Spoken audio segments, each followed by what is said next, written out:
Hello Splitsvilla, एक बार फिर से आप लोगों का चैनल पर स्वागत है। अगर आपको लग रहा था कि स्प्लिट्सविला 16 का ड्रामा सिर्फ एक स्लैप तक लिमिटेड था, तो ऑनेस्टली पिक्चर अभी बाकी है, क्योंकि अब इस कंट्रोवर्सी में सिर्फ आकांक्षा, दीक्षा और हिमांशु ही नहीं बल्कि रुशाली भी एंटर कर चुकी है और सिचुएशन अब फुल ऑन मैसी हो चुकी है। तो सब कुछ स्टार्ट हुआ एक वायरल स्लैप वीडियो से, जहां दीक्षा पनवार ने आकांक्षा चौधरी को आर्गुमेंट के दौरान थप्पड़ मारा। ये क्लिप इंटरनेट पे आते ही फायर की तरह स्प्रेड हो गया। आकांक्षा ने इसको क्लियरली असॉल्ट बोला और कहा कि उन्होंने सिर्फ अपना पॉइंट रखा था, लेकिन दीक्षा ने फिजिकल वायलेंस चूज किया। लेकिन बात सिर्फ स्लैप तक नहीं रुकी। आकांक्षा ने बाद में अपने इंस्टाग्राम स्टोरीज, पॉडकास्ट और लाइव सेशंस में ये भी क्लेम किया कि उन्होंने सिर्फ थप्पड़ नहीं मारा बल्कि हील से भी हिट किया गया था। उन्होंने अपनी इंजरी को प्रूफ भी दिखाया, फॉरहेड और फेस के एरिया पर मार्क्स दिखाए, जिससे उनके फैंस और भी ज्यादा आउटरेज हो गए। उनका कहना था कि शो में सब कुछ प्रॉपर्ली नहीं दिखाया गया और एक्चुअल इंसिडेंट ज्यादा सीरियस था। अब सबने मुझे सिंपैथी क्वीन बोल ही दिया है, तो एक चीज और दिखा देती हूँ। ओ, मुझे तो नहीं लगी थी ना, मुझे थोड़ी चोटें आई थी। खून, ब्लीड, मैंने कहा ब्लीड किया? नहीं, मुझे तो हवा में मार के गया था कोई।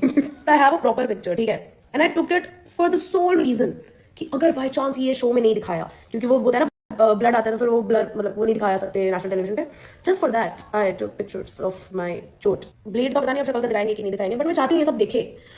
ये तो मैं चाहती हूँ यार, चाहे मुझे कितना ही सिंपैथी क्वीन बोल दो, हूँ मैं, चलो ये तो मैं दिया लो। दूसरी तरफ दीक्षा ने अपनी साइड स्ट्रांग रखी। उन्होंने इंस्टाग्राम लाइव में बोला कि वो 3-4 घंटे तक कॉन्टिन्यूसली प्रोवोक हो रही थी, जो ऑडियंस को नहीं दिखाया गया। उन्होंने इनडायरेक्टली ये भी कहा कि आकांक्षा सिचुएशन को बढ़ा चढ़ाकर दिखा रही है सिंपैथी के लिए। एंड जैसे ही ये सब वायरल हुआ, दीक्षा को हैवी ट्रोलिंग फेस करनी पड़ी। उन्होंने ओपनली बोला कि उन्हें डेथ थ्रेट्स और रेप थ्रेट्स तक मिल रहे हैं। ये पॉइंट कंट्रोवर्सी को और सेंसिटिव बना देता है। दीक्षा ने कहा था, मैं ऑलरेडी मेंटली डिस्टर्ब हूँ और ऊपर से इतनी हेट मिल रही है। आकांक्षा ने इस पे रिएक्ट करते हुए बोला कि विक्टिम कार्ड खेलना बंद करो, और उनके अकॉर्डिंग ऑडियंस ऑलरेडी सच समझ चुकी है। अगली बार सामने से आके पार्टी में मेरे सामने रोना मत, हिमांशु दीक्षा की प्राइवेट चैट दिखाकर और ये बोलकर कि वो मेरे लिए नेगेटिव पीआर करा रही है, और ये रहा प्रूफ, फिर मुझे सारे स्क्रीनशॉट्स दिखाकर, और फिर लिटरली ये बोलना कि जब मुझे सारी हेट मिल रही थी तब उसने मुझे छोड़ा,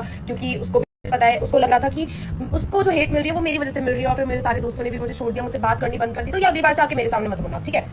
अब अपन राइवल्स है पक्का, ठीक है? अब पार्टीज में आके अब अच्छे से बात नहीं करेंगे, ठीक है? एंड फिर एंट्री होती है हिमांशु अरोरा की, और यहाँ से ड्रामा नेक्स्ट लेवल पे चला जाता है। इनिशियली हिमांशु ने दीक्षा को फुल सपोर्ट किया। उन्होंने अपने वीडियोस और इंस्टाग्राम स्टोरीज में बोला कि जो ऑडियंस देख रही है वो सिर्फ एडिटेड रियलिटी है। लेकिन फिर हिमांशु ने कंट्रोवर्सी को और बड़ा कर दिया जब उन्होंने व्हाट्सएप चैट्स लीक कर दिए। भाई, और तेरे को पता है उसने मेरे को व्हाट्सएप पे मेरे को मैसेज कर रहा है साइड बाय साइड, सॉरी यार मेरे को ये करना पड़ रहा है, पर तेरे फैंस ना मेरी बहुत बजा रहे हैं, अभी तो बहुत ज्यादा उंगली कर रहे हैं, इसलिए मेरे को करना पड़ रहा है। भाई ये खौफ मुझे अच्छा लगा। गॉसिप। आकांक्षा ने क्लेम किया कि उन चैट्स में सच सामने आता है और उनके अकॉर्डिंग आकांक्षा का नैरेटिव कम्प्लीटली वन साइडेड है। उन्होंने वीडियोस में भी ये बोला कि लोग सिंपैथी गेन करने के लिए सेलेक्टिव चीजें शेयर कर रहे हैं। साथ ही हिमांशु ने आकांक्षा को डायरेक्टली टारगेट करते हुए बुली और डबल स्टैंडर्ड फॉलो करने वाला बोला। उन्होंने ये भी कहा, अगर रोल्स रिवर्स होते तो नैरेटिव टोटली डिफरेंट होता। मैं उसको रो रहा था कि सिंपैथी दीक्षा ने इतना बुरा किया।